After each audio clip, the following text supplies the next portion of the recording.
لا حول ولا قوة إلا بالله العلي العظيم.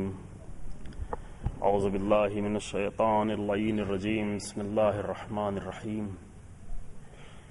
الحمد لله رب العالمين، والصلاة والسلام على سيد الأنبياء والمرسلين، خاتم النبيين أبي القاسم محمد. اللهم صل على ثم الصلاة والسلام على أهل بيته الأطيبين الأطهرين المعصومين وصحبه العنجبين، ولعنة الله على أعدائهم أجمعين. أما بعد، فقد قال الله تبارك وتعالى في كتابه الكريم: بسم الله الرحمن الرحيم. لقد كان لكم في رسول الله أسوة حسنة لمن كان يرجو الله واليوم الآخر وذكر اللہ کثیرا. آج کا یہ عظیم دن اس مناسبت سے کہ 11 محرم ہے اور عاشوراء کا دن کل گزر چکا ہے. کربلا میں حسین ابن علی اور امام کے ساتھیوں نے اپنی قربانی پیش کر کے اپنا عظیم کردار ادا کر چکے ہیں، اور اس کے بعد اسیران کربلا اور اہل حرم میں حسینی ان کو کربلا سے کوفے اور کوفے سے شام تک اپنا دوسرا عظیم کردار ادا کرنا ہے. اور یہ دونوں کردار مل کر کربلا کو بہت ہی عظیم بنا دیتے ہیں. اور اس اعتبار سے بھی کہ آج کے اس دن کو کل کے دن حسین ابن علی نے، یعنی 10 محرم عاشور کے دن جو حسین ابن علی نے نصرت کے لیے استغاثہ بلند کیا، اس استغاثے پر لبیک کہتے ہوئے یہاں پر مومنین اور خاص کر جوانوں کی طرف سے یہ پروگرام رکھا گیا.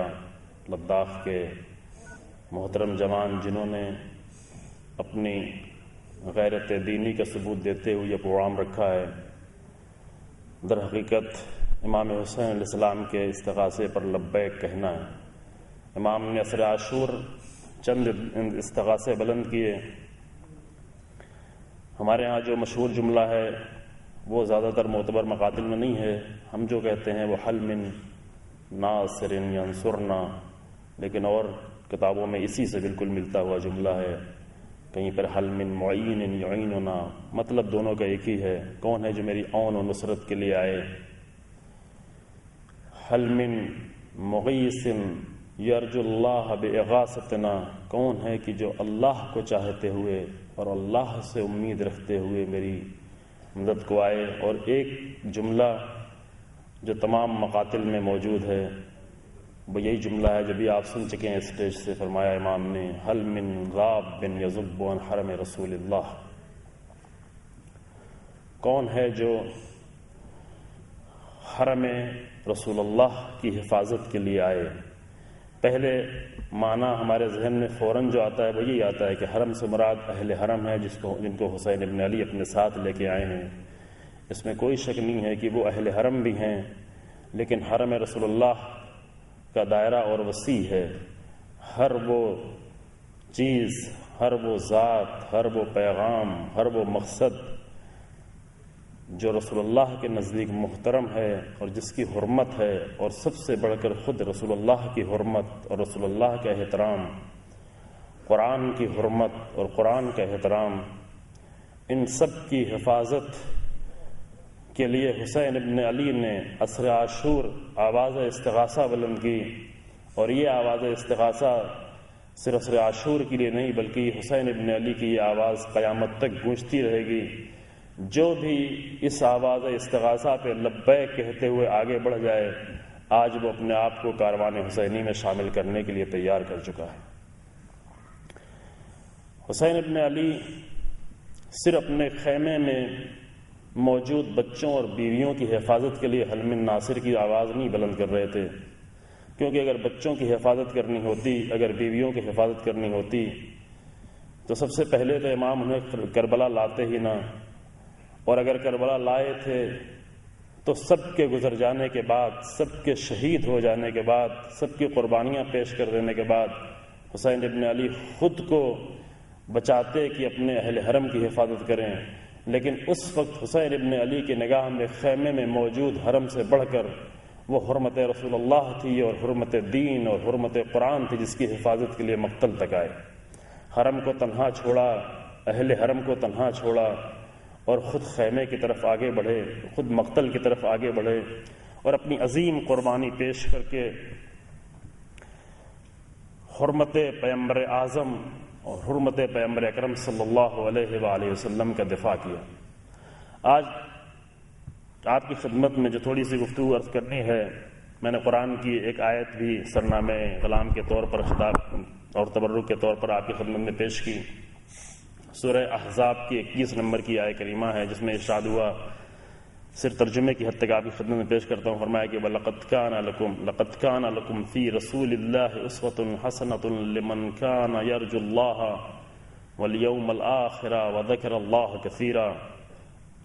ہم نے یعنی اللہ کی طرف سے ہمارے لیے ہر وہ کہ جو اللہ سے امید رکھتا ہے اور ہر وہ جو اللہ سے اپنی لو لگائے ہوئے ہے اور جو اللہ کو یاد کرتا ہے، جو اللہ کے لیے زندگی گزارتا ہے، اس کے لیے فرمایا کہ ہم نے تمہارے لیے بہترین نمونہ عمل رسول اللہ کی ذات کو قرار دیا۔ اس آیت کے پیش کرنے کے بعد مختصر وقت میں ہم چند مطلب آپ کی خدمت میں پیش کرنا چاہیں گے کہ عزیزو، پیغمبر اکرم صلی اللہ علیہ وآلہ وسلم کی دشمنی کا سلسلہ کوئی آج نہیں شروع ہوا ہے، یہ ایک سلسلہ ہے جو اس کے پہلے بھی جاری رہا مختلف انداز سے، کیونکہ جب بھی کوئی انسان آ کر عظیم کارنامہ انجام دیتا ہے تو دشمن کی نگاہیں اسے برداشت نہیں کر پاتی، اور آج بھی جو اتنی بڑی بے حرمتی کی گئی، جس کے لیے میں نے بار بار یہ جملہ کہا ہے کہ شاید 1400 سال کی مدت میں اس طرح سے ہمارے نبی کی، جس کی ہم امت ہیں، اس طرح بے حرمتی نہیں کی جس طرح اس سال بے حرمتی کی گئی۔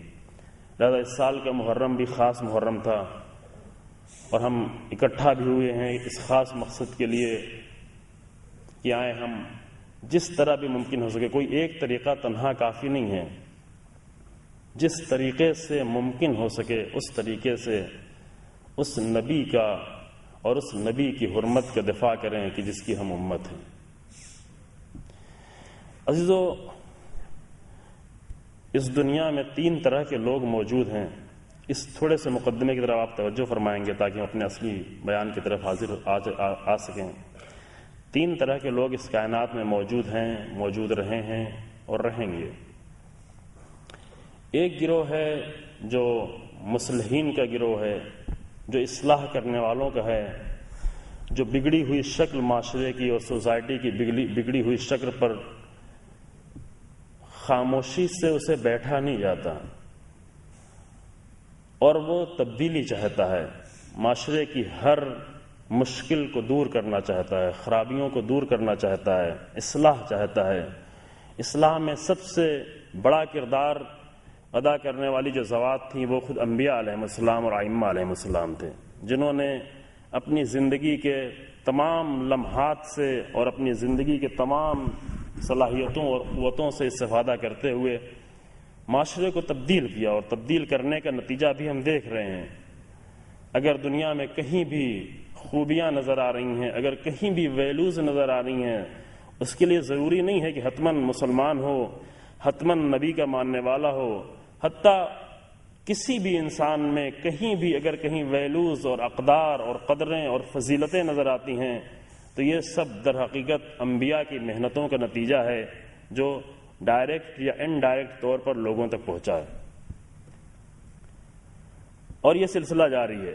اصلاح کرنے والوں کی فہرست طولانی ہے، ہم صرف اپنے زمانے کے چند مصلحین کے نام لیں تاکہ آپ کے سامنے نمونہ بھی آ جائے کہ ہمیشہ انبیاء کی وراثت کو سنبھالے ہوئے انبیاء کی وراثت کی حفاظت کرتے ہوئے کہ انبیاء کی اصلی وراثت وہی معاشرے کو سنبھالنا، معاشرے کو سنوارنا، معاشرے کی اصلاح کرنا، معاشرے سے برائیوں کو دور کرنا، اس کی وراثت انبیاء کے بعد ائمہ کے بعد ائمہ تک اور ائمہ کے بعد ان معتبر انسانوں تک دی گئی کہ جو اس کے ذمہ دار تھے۔ کبھی علماء کا ان کو لقب دیا گیا، کبھی دوسرے انداز سے یاد کیا گیا، جو روایتیں ہمارے یہاں موجود ہیں۔ انہوں نے آ کر اس کو سنبھالا۔ اپنے دور کے بڑے مصلحین جو ہماری نگاہوں میں، جن کو آپ جانتے ہیں، سید جمال الدین افغانی سے لے کر کے اس دور تک جنہوں نے بڑے کردار یہ 150 سالوں میں ادا کیے ہیں، سید جمال الدین افغانی ہوں، ابن عبدو ہوں، ڈاکٹر اقبال ہوں، کہ جنہوں نے اپنی شاعری کی زبان سے معاشرے میں بہت تبدیلی لانے کی کوشش کی اور کافی حد تک تبدیلی بھی لائے، لیکن ان کو وہ خاطر خواہ جو وہ چاہتے تھے اس تک نہیں پہنچ پا رہے، تو حتیٰ انہوں نے اپنی شاعری کی زبان تبدیل کر لی، جبکہ زبان تبدیل کرنا بہت ہی مشکل کام ہے، خاص کر کے اشعار میں اور شاعری میں زبان تبدیل کرنا پڑے تو یہ اور زیادہ سخت ہو جاتا ہے۔ پہلے وہ اردو زبان میں زیادہ اشعار کہا کرتے تھے، لیکن دیکھا کہ اردو زبان والے ہماری قدر نہیں کر رہے ہیں، یعنی ہمارے اشعار کی قدر نہیں کر رہے ہیں، ان پر اثر نہیں ہو رہا ہے، تو انہوں نے فارسی زبان اختیار کی اور فارسی زبان میں اپنے اصلی فلسفے اور اصلی اشعار کو پیش کیا۔ اس کے علاوہ جو ہمارے سامنے بہت سارے عظیم کردار ہیں، جس میں ایک سب سے بڑا نام حضرت امام خمینی رحمۃ اللہ علیہ کا ہے، کہ جنہوں نے آ کر بہترین طریقے سے معاشرے کی اصلاح اور پوری امت مسلمہ، اور نہ صرف امت مسلمہ بلکہ پورے دین اور دین میں ایک روح ڈال دی۔ حتیٰ ایسے نمونے ہمارے پاس موجود ہیں کہ جنہوں نے کہا کہ انقلاب اسلامی کے بعد کہ اس کا نام بہتر یہ ہے کہ انقلاب اسلامی ہی کہا جائے، کبھی کبھی لوگ انقلاب ایران کہہ دیتے ہیں۔ امام خمینی رحمۃ اللہ اس پہ راضی نہیں تھے، وہ کہتے تھے یہ ایران کا انقلاب نہیں ہے بلکہ یہ اسلام کا انقلاب ہے۔ حتیٰ دوسرے لوگوں نے، دوسرے مذہب کے لوگوں نے کہا کہ انقلاب اسلامی کے بعد دین کا نام لینا اور دین کی باتیں کرنا ہمارے لیے آسان ہو گیا ہے۔ ایک بہت ہی بڑی تبدیلی تاریخ میں ایسے موڑ کم آیا کرتے ہیں کہ جہاں پر جس موڑ کے نتیجے میں ایک اثرات اس کے بہت دور تک جائیں۔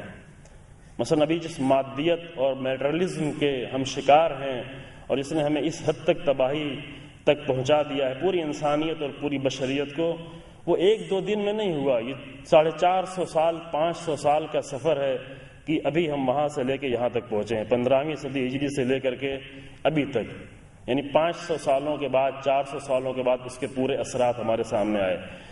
اسی طرح انقلاب بھی ایک ایسا عظیم موڑ تھا جس کے اثرات شاید ابھی 32 سال گزر رہے ہیں، لیکن شاید 50 سال اور اس کے بعد گزرنے کے بعد اس کے اثرات زیادہ انسانوں میں نظر آنے شروع ہو جائیں۔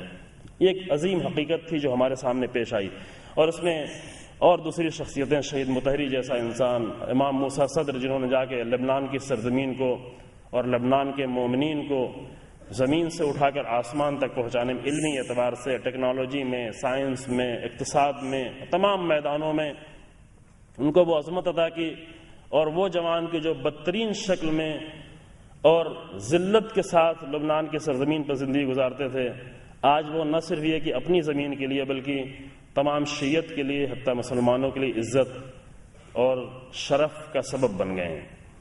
خوب یہ سلسلہ ہے مصلحین کا اصلاح کرنا، ریفارم کرنا، شکل کو تبدیل کرنا، معاشرے کی شکل کو تبدیل کرنا، یہ ایک گروہ ہے جو مسلسل یہ کام کرتا رہتا ہے۔ اس کے مقابلے میں بالکل دوسرا گروہ ہے، اور وہ ہے مفسدین کا گروہ۔ مصلح کے مقابلے میں مفسد وہ ہیں جو معاشرے کو فساد میں تبدیل کر رہے ہوتے ہیں، معاشرے کو تباہ کر رہے ہوتے ہیں، معاشرے میں خرابیاں پیدا کر رہے ہوتے ہیں، معاشرے کو فاسد کر رہے ہوتے ہیں۔ مصلحین کی تعداد بھی بہت زیادہ نہیں ہوتی عام طور سے، ادھر مقابلے میں مفسدین کی تعداد بھی بہت زیادہ نہیں ہوتی۔ ہم یہ نہیں کہہ سکتے کہ دنیا میں زیادہ تعداد مفسدین کی ہے۔ جو میں نقطہ یہاں پہ عرض کرنا چاہتا ہوں وہ یہ ہے کہ ان دو گروہ کے بیچ میں، ان دونوں کے درمیان میں جنگ ہے۔ مفسدین چاہتے ہیں کہ سوسائٹی کو فاسد کر دیں اور خراب کر دیں۔ عربی میں فساد کے معنی ہی ہے خراب کر دینا۔ اگر مثلا غذا سڑ جائے تو اس کو کہتے ہیں فسد الطعام، یہ غذا فاسد ہو گئی، یعنی سڑ گئی، یعنی خراب ہو گئی۔ اس طرح کوئی بھی چیز خراب ہو جائے تو اس کو کہتے ہیں عربی میں فاسد ہو جانا۔ مفسد لوگ جن کو قرآن نے یہ نام دیا ہے مفسد کا، وہ آ کر معاشرے کو تباہی کی طرف لے کے جا رہے ہوں، فساد کی طرف لے کے جا رہے ہوتے ہیں۔ فساد کے معنی ہم عام طور سے یہاں اردو زبان میں ایک خاص رائٹ کو فساد کہتے ہیں، جب کوئی ٹکراؤ ہو جائے، لیکن عربی میں یہاں ہم فساد جو بول رہے ہیں اس سے مراد فساد یعنی جو معاشرے کو خراب کر رہے ہوں۔ ایک گروہ وہ ہوتا ہے، اس کے مقابلے میں دوسرا گروہ مصلحین کو ہوتا ہے۔ ان دونوں کی تعداد بہت زیادہ نہیں ہوتی، دونوں کی تعداد کم ہوتی ہے۔ یہ دونوں اپنا کردار ادا کرنا چاہتے ہیں، لیکن ان دونوں کے بیچ میں جو بڑی تعداد انسانوں کی ہے وہ ہے بیچ کے خاموش لوگ، جو نہ مصلحین میں اپنے آپ کو شامل کیے ہوئے ہیں نہ مفسدین میں ہیں۔ وہ فساد بھی نہیں پھیلا رہے ہیں، وہ خراب بھی نہیں کر رہے ہیں، ممکن ہے اپنے طور پہ ذاتی طور پہ گناہ کر لیں، ممکن ہے اپنے طور پر برائیاں کر لیں، لیکن معاشرے کو فاسد کرنا نہیں چاہتے اور نہ معاشرے کو فاسد کر رہے ہیں۔ اور دوسری طرف سے ان کے اندر اتنی بھی صلاحیت نہیں ہے اور اتنی بھی قوت نہیں ہے اور اتنا بھی ارادہ نہیں ہے کہ آ کر مصلحین کے گروہ میں اپنے آپ کو داخل کر لیں اور معاشرے کی اصلاح کرنا شروع کریں۔ یہ تیسرا طبقہ جو ہے اور تیسرا گروہ ہے، اس کی تعداد بہت بڑی ہے اور صحیح پوچھیں تو اصلی کردار اسی کو ادا کرنا ہے۔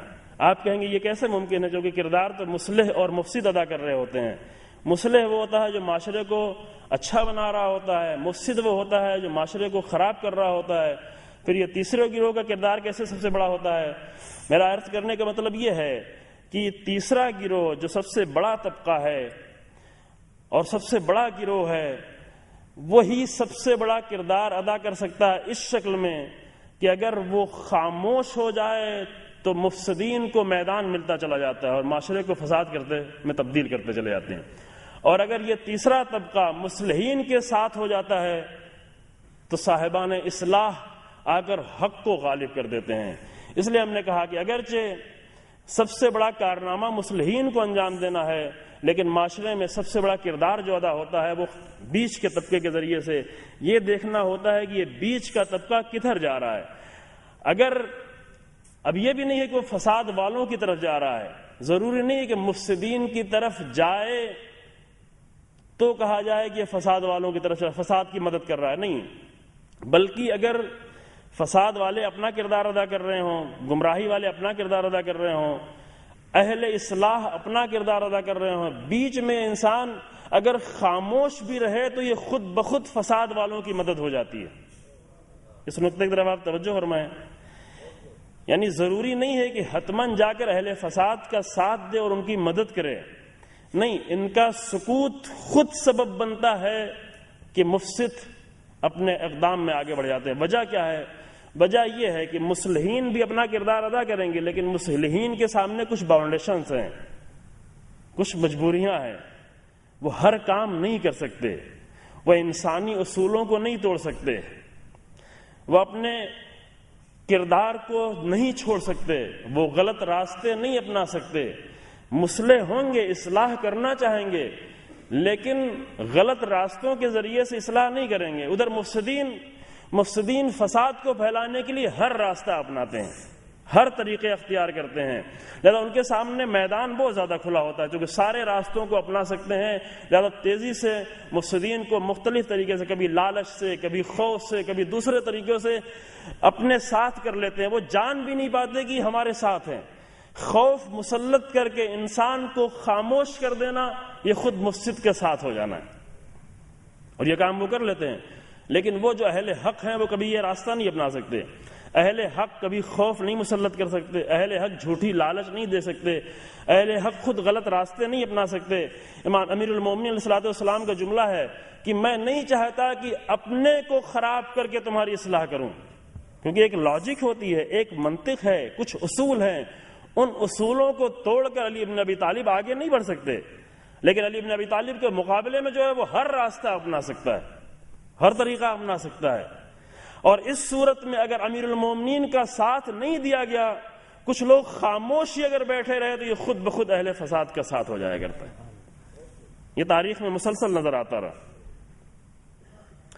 اگر حسین ابن علی کا ساتھ نہ دے کر مکے میں کعبے کے گرد بیٹھ کے نمازیں ہی کیوں نہ پڑھتے رہے اور حج ہی کیوں نہ کرتے رہے تو یہ در حقیقت یزید کا ساتھ ہو جاتا ہے، کیونکہ حسین کے لشکر کی تعداد کم ہوتی جاتی ہے اور یزید اپنے ہتھ کنڈوں کے ذریعے سے اور اپنی خوف اور لالچ کے ذریعے سے اپنے لشکر کو بڑھاتا چلا جاتا ہے۔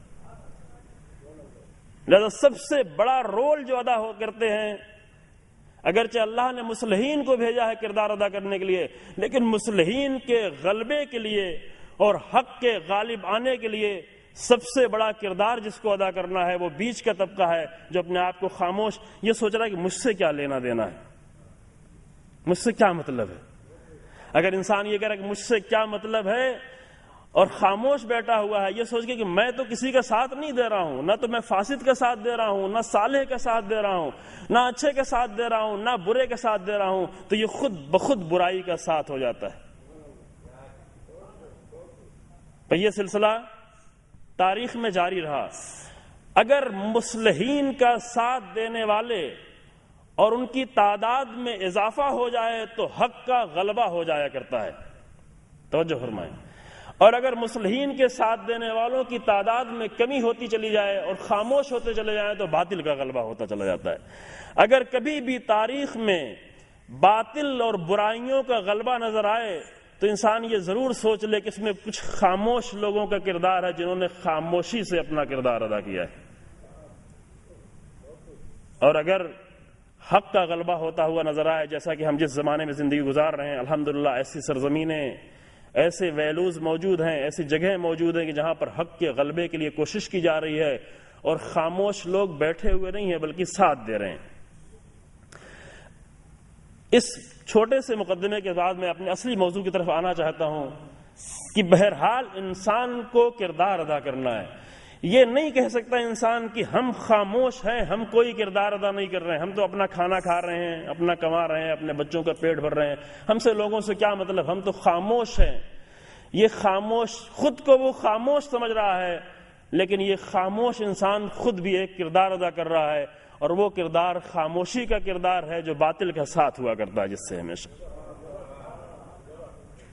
وہ خاموش نہیں ہے، وہ بغیر کردار کے نہیں ہے، اس کا بھی کردار ہے۔ بس کردار ہے انسان کے، اس دنیا میں کردار ہے، یا اصلاح کا کردار ہے، یا فساد اور افساد کا کردار ہے، یا سکوت کا کردار ہے۔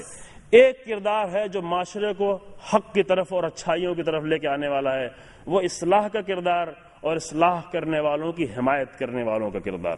کبھی کبھی انسان نادانی میں خاموش بیٹھا رہتا ہے۔ بہت ہی مقدس لوگ تھے جن سے امیر المومنین نے مدد چاہی تو انہوں نے کہا نہ ہم ادھر جائیں گے نہ ادھر جائیں گے، ان کا یہ کہنا کہ نہ ادھر جائیں گے نہ ادھر جائیں گے علی بن ابی طالب کو تنہا کر دیا۔ اس کہنے نے علی کو تنہا کر دیا اور علی کو اپنا حق نہیں مل پایا، امیر المومنین تنہا ہو گئے۔ جاتے تھے، دق الباب کرتے تھے، دروازہ کھڑکھڑا، جناب زہرا سلام اللہ علیہا کو اپنے ساتھ لے کے جاتے تھے۔ کبھی کوئی تھوڑا سا دروازہ کھول کے کہتا تھا کہ نہیں میں اس یہاں پر شریک ہونے والا نہیں۔ نتیجہ یہ ہوا کہ امام تنہا ہو گئے۔ حسین ابن علی بھی اسی طریقے سے تنہا ہوئے۔ لوگ سمجھ رہے تھے ہم تو نمازیں پڑھ رہے ہیں، ہم تو روزے رکھ رہے ہیں، ہم تو حج کر رہے ہیں، بلکہ حسین ابن علی پر اعتراض کر رہے تھے کہ یہ فرزند رسول ہوتے ہوئے حج کو چھوڑ کے کہاں جا رہے ہیں۔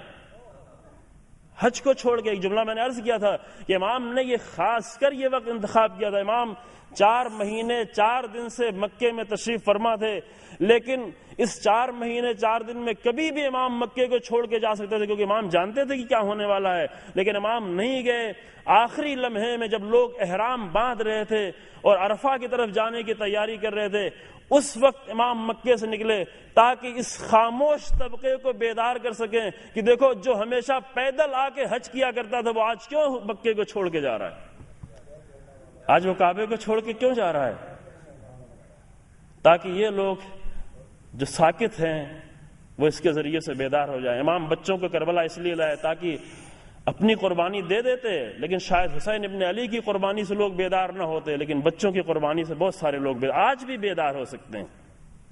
بیویوں کو اس لیے لائے تاکہ لوگوں کو بیدار کریں، خاموش طبقے۔ اور امام حسین علیہ السلام اپنے اس ہدف میں اور اس مقصد میں اس قدر کامیاب ہوئے کہ جب بھی باطل سر اٹھاتا ہے اور جب پہلے فساد آگے بڑھنا چاہتے ہیں تو انہیں سب سے بڑا خوف جو مسلط ہوتا ہے وہ حسین ابن علی اور حسینیت کا خوف ہے۔ وہ آج بھی ہے۔ امام نے کردار ادا کیا، امام نے خاموش لوگوں کو اٹھنے پہ مجبور کیا، چاہے وہ کوفے کے لوگ ہوں، چاہے وہ مدینے کے لوگ ہوں، چاہے وہ مکے کے لوگ ہوں۔ البتہ نادانی سے لوگوں نے فائدہ بھی اٹھایا، اور اس کے بعد یہ سلسلہ جاری رہا۔ کبھی فرصت ہوئی تھی اس موضوع پہ گفتگو کرنے کی، اور کبھی اور اس کی ضرورت ہے کہ صرف اس موضوع پر گفتگو کی جائے کہ کربلا کے بعد کربلا کے اثرات کیا ہے پوری تاریخ پر۔ ایک بہت ہی بڑا موضوع جس کے لیے بہت تفصیل سے گفتگو کی ضرورت ہے۔ ابھی اس موضوع سے ہم آگے بڑھتے ہوئے، اس مطلب سے آگے بڑھتے ہوئے، آج کے دن جو یوم دفاع رسول اللہ اور حسین ابن علی کی آواز پر لبیک کہتے ہوئے رسول اللہ کے دفاع کے لیے ہم یہاں پر اکٹھا ہوئے ہیں، اس لیے کہ اس نازیبا طریقے سے رسول اللہ کی توہین کی گئی ہے۔ ایک جملہ میں نے ایک مجلس میں گھر میں عرض کیا تھا، امام حسین علیہ الصلوۃ والسلام ہی کا یہ جملہ ہے، آخری جملہ۔ امام نے کسی کو مخاطب کر کے شاید یہ آخری جملہ کہا، چونکہ اس کے بعد جتنے بھی جملے ہیں امام کے اللہ سے مخاطب ہو کر ہیں۔ آخری جملہ امام کا وہ تھا کہ جب خیمے کی طرف حملہ ہونے لگا اور امام پلٹنا چاہتے تھے، امام کی زندگی میں لوگ خیمے کی طرف حملہ کر رہے تھے، تو امام نے مخاطب ہو کے فرمایا تھا کہ یا شیعۃ آل ابی سفیان ان لم یکن لکم دین وکنتم لا تخافون المعاد فکونوا احرارا فی دنیاکم۔ اے آل ابی سفیان کے شیعو، اے آل ابی سفیان کے پیروکارو، اگر تمہارے پاس دین نہیں ہے، جو شیعہ کے معنی پیروی کے کرنے والے ہوتے ہیں، جو جس کی پیروی کرنا شروع کر دے وہ اسی کا شیعہ ہے۔ شیعہ کسی مذہب کو نہیں کہتے، شیعہ کسی فرقے کو نہیں کہتے۔ جو علی ابن ابی طالب کی پیروی کرنا شروع کر دے وہ علی ابن ابی طالب کا شیعہ ہے، جو آل ابی سفیان کی پیروی کرنا شروع کر دے وہ امام کی زبانی آل ابی سفیان کا شیعہ ہے۔ امام فرماتے ہیں یا شیعۃ آل ابی سفیان۔ کبھی کبھی لوگ کہتے ہیں کہ شیعہ وہاں تھے، ہاں شیعہ تھے۔ کون شیعہ تھے؟ آل ابی سفیان کے شیعہ تھے۔ امام نے یہ جملہ کہا یا شیعۃ آل ابی سفیان، اے آل ابی سفیان کے شیعوں اور پیروکاروں، اگر تمہارے پاس دین نہیں ہے اور اگر تم جہنم سے اور مات سے نہیں ڈرتے تو کم سے کم اس دنیا میں آزاد انسان بن کے رہو۔ یہ بہت ہی عظیم جملہ تھا حسین ابن علی، آزاد انسان بن کے رہو۔ آزاد لوگ تو کسی کے ہوتے ہوئے اس کے اہل حرم پر حملے نہیں کرتے، آزاد انسان تو کبھی خواتین پر اور بچوں پر حملے نہیں کرتے۔ یہ حسین ابن علی کا جملہ تھا۔ آج بھی میں یہی حسین ابن علی کا جملہ دہرانا چاہتا ہوں کہ ٹھیک ہے تمہیں رسول اللہ سے دشمنی ہے، تمہیں رسول اللہ سے بغض ہے، تم رسول اللہ کو نہیں مانتے، تو اگر رسول اللہ کی دشمنی بھی کرنا ہے تو کم سے کم آزاد انسانوں کی طرح سے کرو۔ یہ کیا طریقہ اپنایا گیا؟ یہ کیسی فلم بنائی گئی؟ یہ کیا طریقہ اپنایا گیا؟ آزاد انسان، شریف انسان تو اس طریقے سے دشمنیاں بھی نہیں کیا کرتے۔ یہ ہے حسین ابن علی کا جملہ پوری انسانیت کے لیے، پورے انسانوں کے لیے جو جس طرح سے زندگی گزار رہا ہے۔ اس جملے میں بہت سارے پیغام حسین ابن علی کے، لیکن اس سے آگے بڑھتے ہوئے عزیزو، اس دور کو آپ بہتر طریقے سے جانتے ہیں کہ 21ویں صدی کو یہ سب کیوں ہو رہا ہے۔ میں صرف تھوڑا چند میں اشارہ کرنا چاہتا ہوں یہ سب کیوں ہوا، کیونکہ ایک مرتبہ نہیں ہوا۔ پچھلے سال قرآن جلانے کی کوشش کی گئی اور کسی حد تک ایسے اقدامات کیے گئے۔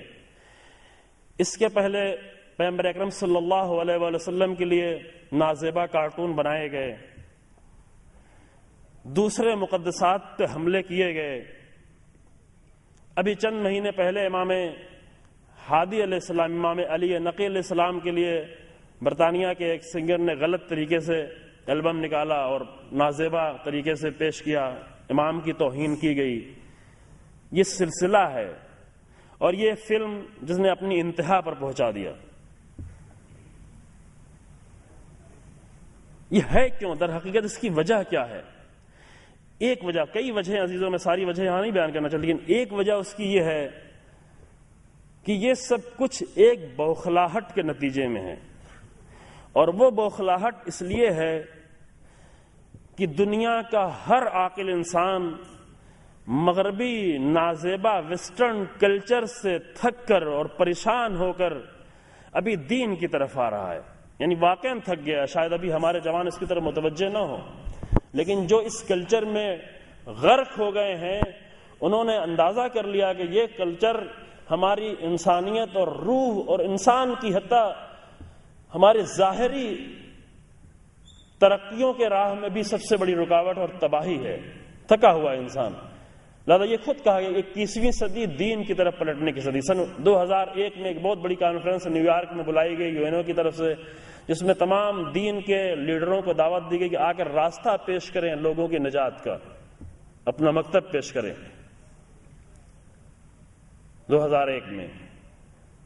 اور یہ باقاعدہ اس صدی کو دین کی طرف پلٹنے کی صدی کہا جا رہا ہے، اور پلٹ رہے ہیں بہت تیزی سے۔ دنیا کا ہر عاقل انسان جس کا شعور بیدار ہو گیا ہے، جو دنیا کی مشکلات سے آگاہ ہو گیا ہے، جو انسانیت کی اس تباہی کی طرف متوجہ ہو گیا ہے، جو انسانیت کی کو ایڑیاں رگڑتے ہوئے دیکھ رہا ہے اور متوجہ ہے، وہ جان رہا ہے کہ ہم تباہی کی طرف جا رہے ہیں، اور پلٹنے کا صرف ایک راستہ ہے کہ دین کی طرف پلٹا جائے۔ دین وہ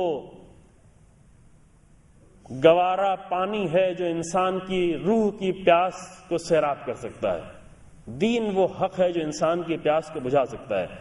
اللہ بذکر اللہ تطمئن القلوب، اللہ کا نام وہ نام ہے جو انسانوں کے دلوں کی راحت اور سکون اور چین ہے۔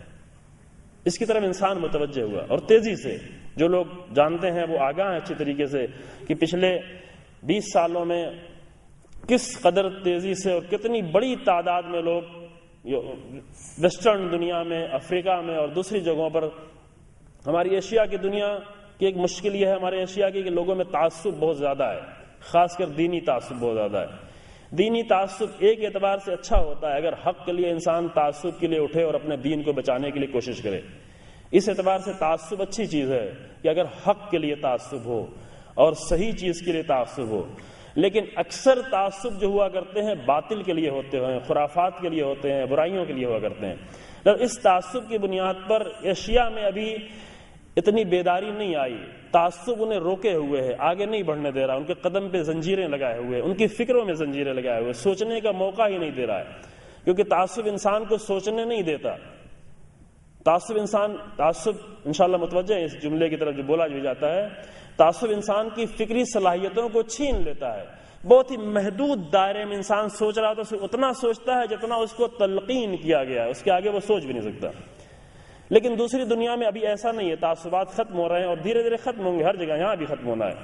تعصب کے ختم ہونے کے نتیجے میں لاکھوں کی تعداد میں، ابھی 100 اور 1000 کی تعداد نہیں، سال میں لاکھوں کی تعداد میں لوگ اسلام کی طرف اور حق کی طرف اور دین کی طرف آ رہے ہیں۔ دین کی طرف، پہلے ہم کہتے ہیں دین کی طرف، دین میں بھی وہ دین کی جو عقل سے زیادہ نزدیک ہے، انسان کی فطرت سے زیادہ نزدیک ہے، علم کے تقاضوں کو پورا کرتا ہے، وہ دین، اس کی طرف لوگ تیزی سے آ رہے ہیں۔ پہلے میں نے کبھی عرض کیا کہ شاید آپ 50 سال پہلے یورپ کے بعض ملکوں میں جاتے تو مشکل سے ڈھونڈنے پہ آپ کو مسلمان نظر آتا، لیکن ابھی وہاں پر 50 لاکھ 60 لاکھ 40 لاکھ کی تعداد میں مسلمان موجود ہیں۔ یورپ کی آبادی اتنی نہیں، وہ کم آبادیاں ہیں۔ آپ سمجھ، جیسے ہم انڈیا میں رہتے ہیں تو بہت سارے لوگ سمجھتے ہیں ہمارا انڈیا میں 1 ارب 20 کروڑ 120 کروڑ لوگ موجود ہیں، تو مثلا یورپ میں بھی پورے یورپ کے 47 ملکوں کو ملائیں تو کچھ 86-87 کروڑ لوگ ہوتے ہیں، یعنی 47 ملکوں میں ملا کر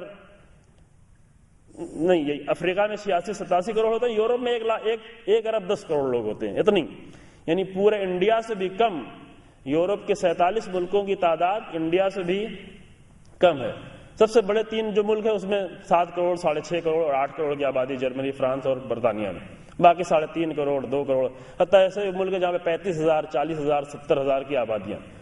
خوب ان آبادیوں میں جہاں 60 لاکھ، فرانس میں 60 لاکھ مسلمان ابھی، یہ کب ہوئے ہیں؟ یہی اسلامی بیداری، اور یہ اسلام انہوں نے خود مطالعہ کر کے حاصل کیا ہے، یہ ہم نے نہیں پہنچایا ہے۔ اگر ہم نے صحیح اسلام پہنچایا ہو تو ابھی نہیں معلوم کہ تعداد کتنی بڑی ہوتی۔ خود پہنچے ہیں لوگوں نے، آ کر امریکہ میں 2 ٹاورز کو توڑا کہ اس کے ذریعے سے اسلام کو بدنام کیا جائے۔ بہت سارے لوگ اسی ٹاورز کو توڑنے کے بعد اسلام کی طرف آئے ہیں۔ میں نے خود ایسے لوگوں کا انٹرویو سنا ہے کہ انہوں نے کہا کہ میں نے اسلام قبول ہی اس لیے کیا ہے، جب ان ٹاورز کو توڑنے کے بعد ہنگامہ مچا تو میں نے دیکھا، میں نے چاہا کہ دیکھوں کہ قرآن کیا ہے اور اسلام کیا ہے۔ اب جو قرآن کی طرف آیا تو قرآن میں اتنا حسن تھا، اتنی خوبیاں تھی کہ ہمیں اپنی طرف متوجہ کر گیا۔ خود میں نے ایسے لوگوں کا انٹرویو خود سنا۔ صلی اللہ علیہ محمد۔ تو دنیا بہت تیزی سے متوجہ ہے. اور عزیزو جیسے جیسے انسان کی عقل و شعور کی منزل بڑھتی چلی جائے گی اور انسان تیزی سے حق کی طرف آتا چلا جائے گا, ایک تو دین کی طرف آئے گا, اور دین میں ہم ابھی کسی کا نام نہیں لیں, لیکن یہ طے ہے کہ اسی دین کی طرف انسان کو آنا ہے جو انسان کی عقل کے مطابق ہے, اور انسان کے شعور اور انسان کے علم اور انسان کی فطرت کے مطابق ہے, مکمل دین. لہذا یہ بہت تیزی سے ہو رہا ہے. اس بوکھلاہٹ کے نتیجے میں کبھی مسجدوں پہ پابندی لگائی جاتی ہے, کبھی مسجدوں کے منار توڑے گئے ابھی یورپ میں ابھی پچھلے سال, کبھی حجاب پر پابندی لگائی جاتی ہے. ابھی ہمارے یہاں ہماری خواتین, ہماری بہنیں, ہماری بیٹیاں متوجہ نہیں ہیں. ابھی یورپ کی خواتین اور لڑکیاں حجاب کے لیے جنگ کرتی ہیں, جاتی ہیں, پنالٹی لگائی جاتی ہے, 600 یورو, 700 یورو, 35,000, 40,000, 50,000 روپے دیتے پنالٹی کے طور پر, پھر بھی فوراً حجاب کر کے دوبارہ جاتے ہیں. کیوں؟ اس لیے کہ اس کی قدر کو وہ جانتی ہیں, وہ پہچانتی ہیں کہ یہ کیا ہے. یعنی ان قدروں کو دیکھنا, اس کی طرف یورپ متوجہ, ابھی متوجہ ہوا, دھیرے دھیرے متوجہ ہوا. ایک خاتون کا کردار, ایک خاتون یورپ سے آئی تھی ایران جنگ کے زمانے میں. اب ایک یورپ کی خاتون جس کی پوری زندگی کدھر گزر رہی ہوتی ہے وہ خود بہتر جانتی ہے, جس کی طرف ابھی بہت زیادہ پیروی کرنے کی کوشش کی جا رہی مشرقی دنیا میں. وہ آئی, اس نے ایسی ماؤں سے ملاقات کی جنہوں نے 3 بیٹے اپنی قربانی کے لیے پیش کیے تھے, اور بالکل نہ گریا کرتی تھی, نہ روتی تھی, نہ افسوس کرتی تھی, بلکہ خوش ہوتی تھی, شکر کے سجدے کرتی تھی. ایسے کردار موجود ہیں, اور یہ کہ ابھی بہت سارے کردار موجود. پچھلے سال ابھی ایک بزرگ انسان کا انتقال ہوا تہران میں, جو 5 بیٹوں کی قربانی دینے کے بعد بھی وہ کہتا تھا کاش کہ میری جان بھی اسی راہ میں چلی جاتی. اور یہ روح در حقیقت وہی کربلا کی روح ہے. میں نے کہا کہ کربلا میں بہت طاقت موجود ہے اگر اس روح کو لے لیا جائے, اگر کربلا کو پہچان لیا جائے. وہ آئی, اس نے آ کر دیکھا دور سے, چونکہ بہت ہی غلط نمونے پیش کیے جاتے ہیں. جب آ کر ان خواتین سے ملاقات ہوئی تو وہ تعجب سے کہہ رہے ہیں کہ ایسے بھی انسان اس دنیا میں موجود ہیں. ہم تو وہ ہیں کہ ہماری آدھی زندگیاں آئینے کے سامنے گزر جاتی ہیں اپنے آپ کو سنوارنے میں, اور یہ وہ ہیں جو اپنی روح کو اتنا سنوارے ہوئے ہیں کہ اپنے بیٹوں کی قربانی بھی انہیں افسوس نہیں ہوتا. یہ روح کہاں سے ملتی ہے؟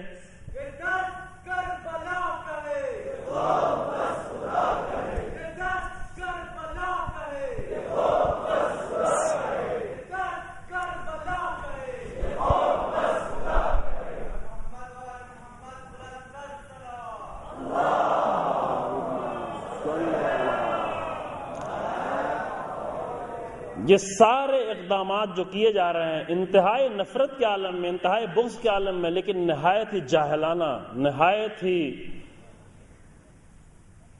مغرضانہ قدم یہ اٹھایا جو جاتا ہے.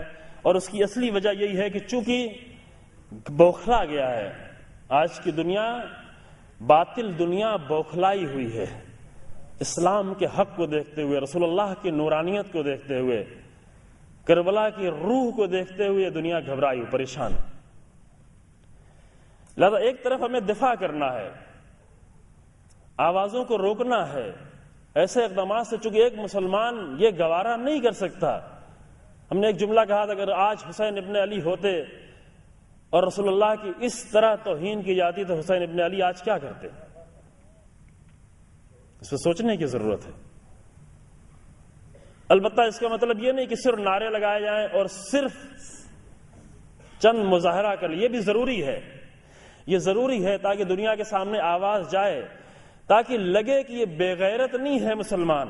اپنی غیرت کا اظہار کرنے کے لیے یہ ضروری ہے, اور آئندہ قدم روکنے کے لیے یہ ضروری ہے. کبھی کبھی بعض لوگوں کو یہ سوال ہوتا ہے کہ کیا ضرورت ہے اس کی, ہمیں رسول اللہ کی سیرت پہ عمل کرنا. جہاں وہ بھی منزل آ رہی ہے, اصلی منزل وہی ہے, لیکن یہ بھی ضروری ہے کیونکہ بعد میں انسان سوچے, متوجہ ہو.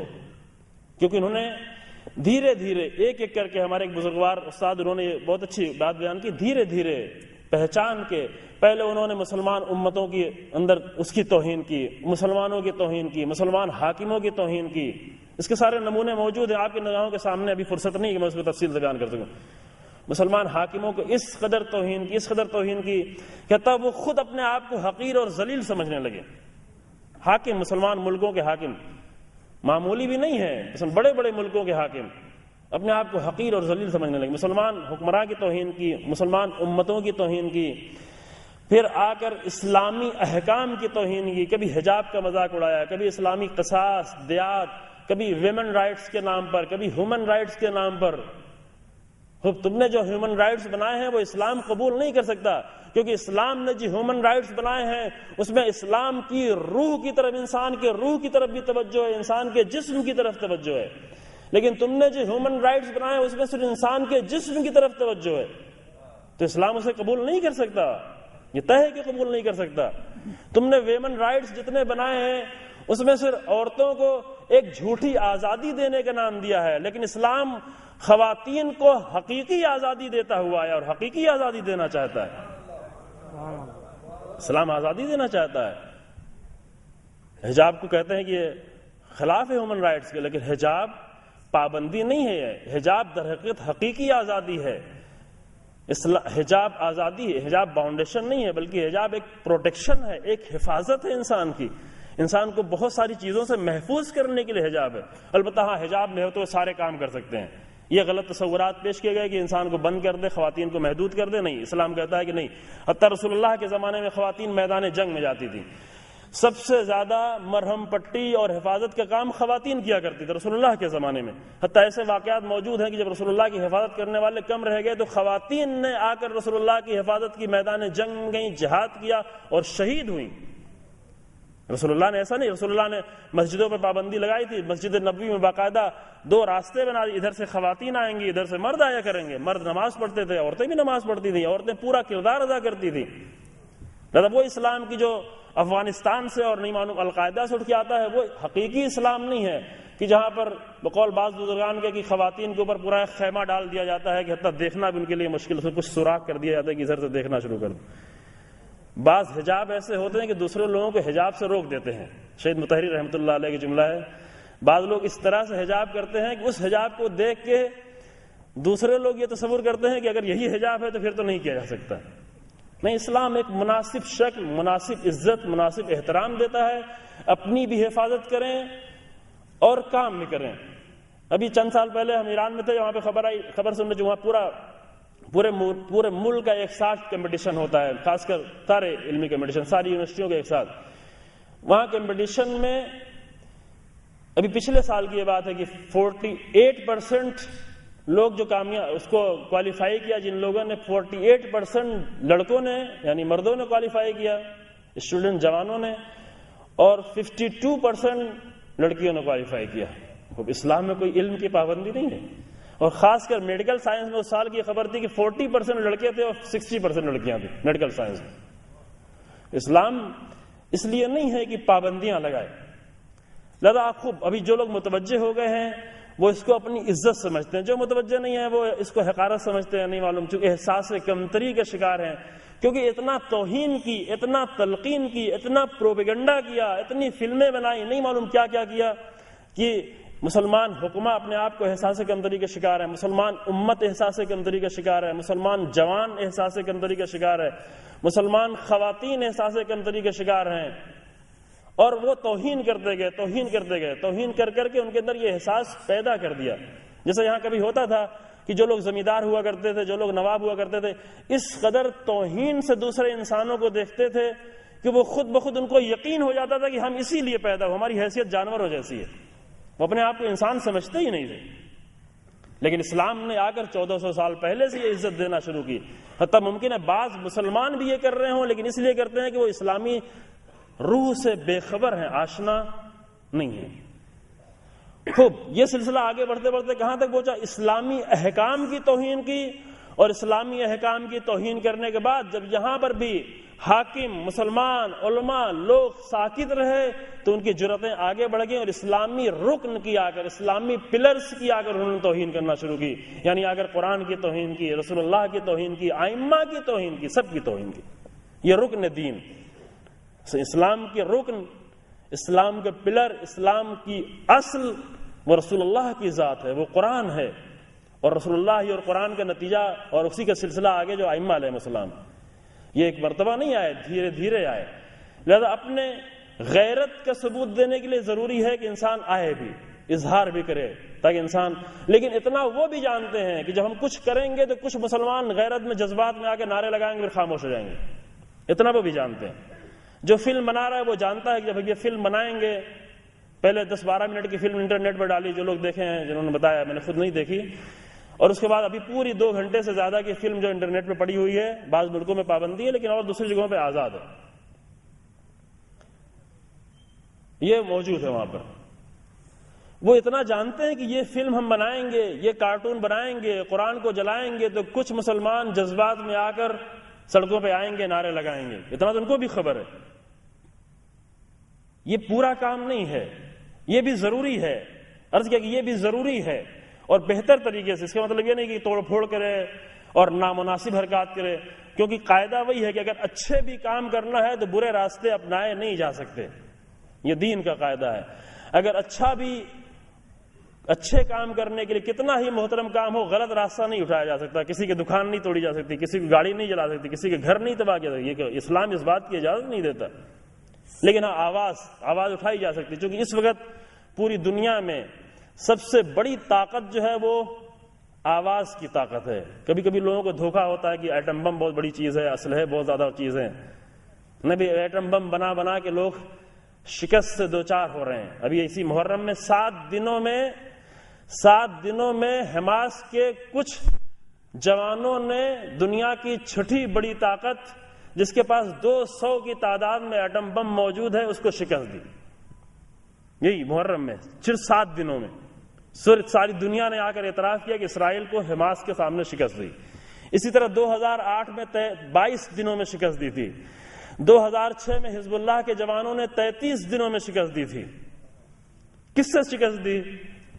ایٹم بم سے ابھی شکست نہیں ہوتی، ابھی انسان کے ایمان اور انسان کے ارادوں سے شکست ہوتی ہے، اور ایک دنیا کے سامنے ایک بڑی طاقت جو ہے وہ کیا ہے؟ Public thought. پبلک تھاٹ ایک بہت بڑی طاقت ہے۔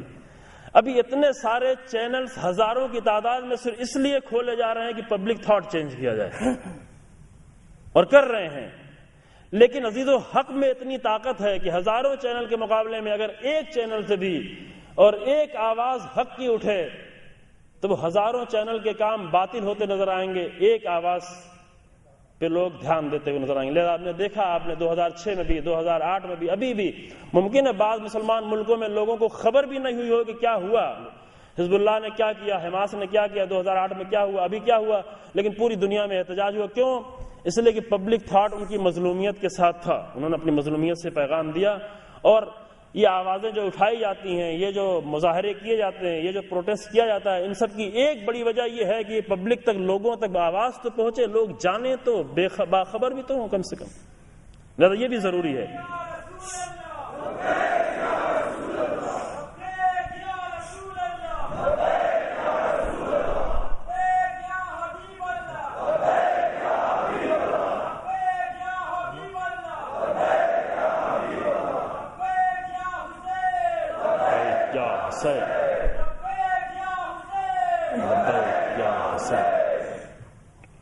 اور اس میں کوئی گھبرانے کی اور کوئی ڈرنے کی بات نہیں ہے عزیزو، جو ڈرتا ہے اس کے لیے خوف مسلط کیا جاتا ہے، جو نہیں ڈرتا تو اس کو ساری دنیا مل کے بھی نہیں ڈرا سکتی۔ اس کے نمونے ہمارے سامنے موجود ہیں، قرآنی نمونے بھی موجود ہیں، ابھی فرصت نہیں کہ میں پیش کروں۔ قرآن میں چھوٹا سا گروہ جناب طالوت کا لشکر تھا، وہ نہیں ڈرا، اس کے اوپر کوئی بھی خوف مسلط نہیں کر پایا۔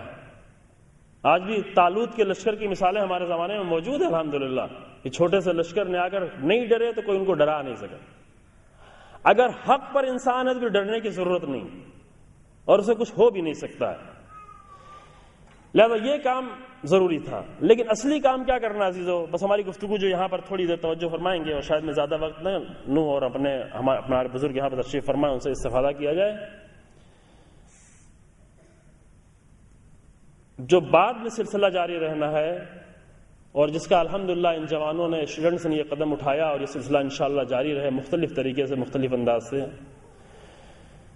وہ یہ ہے کہ اس ظالم، توہین کرنے والے، چاہے وہ پروڈیوسر ہو، چاہے وہ ڈائریکٹر ہو، چاہے اس کے پیچھے جو فکریں ہیں، چاہے اس کے پیچھے جو حکومتیں کام کر رہی ہیں، ان سب کے نے جو یہ اقدام اٹھایا ہے، جو اقدام کیا ہے، یہ اگر ہوشیار قوم ہوتی ہے کہ تو ظالم کا ظلم اور دشمن کی دشمنی کو اپنے حق میں تبدیل کر لیا کرتی ہے، یعنی اسے فرصت بنا دیتی ہے۔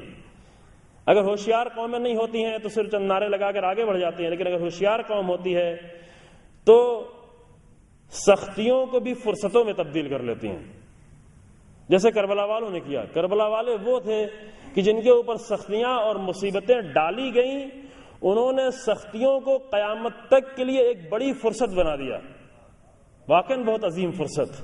کربلا والوں نے صرف اپنے لیے نہیں، کربلا والوں نے دین کے لیے، اسلام کے لیے، قرآن کے لیے، حق کے لیے اور قیامت تک میں حق کے لیے ہر آواز اٹھانے والے کو ایک فرصت دے دی کہ کربلا کے ذریعے سے تم حق کا دفاع کر سکتے ہو۔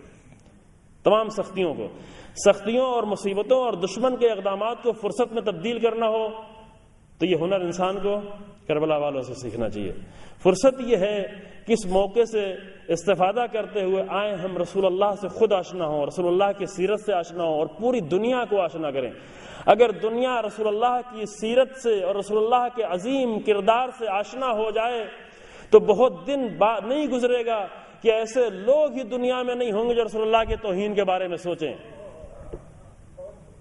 مشکل یہ ہے کہ ہم نے پیش نہیں کیا ہے، اور اس سے بڑی مشکل ہے کہ ہم خود نہیں سمجھ پائے ہیں کہ رسول اللہ نے کتنا عظیم کردار ادا کیا ہے۔ میں نے ایک چھوٹی سی مجلس میں گھر میں عرض کیا تھا کہ رسول اللہ نے ایک انسان کو تبدیل کرنا کتنا مشکل کام ہوتا ہے، حتیٰ خود کو تبدیل کرنا کتنا مشکل کام ہوتا ہے۔ انسان بہت کچھ جان لینے کے بعد بھی اتنا ارادے کا مضبوط نہیں ہوتا کہ خود کو تبدیل کر لے۔ تبدیل کرنے کے لیے بہت مضبوط ارادہ چاہیے انسان کا۔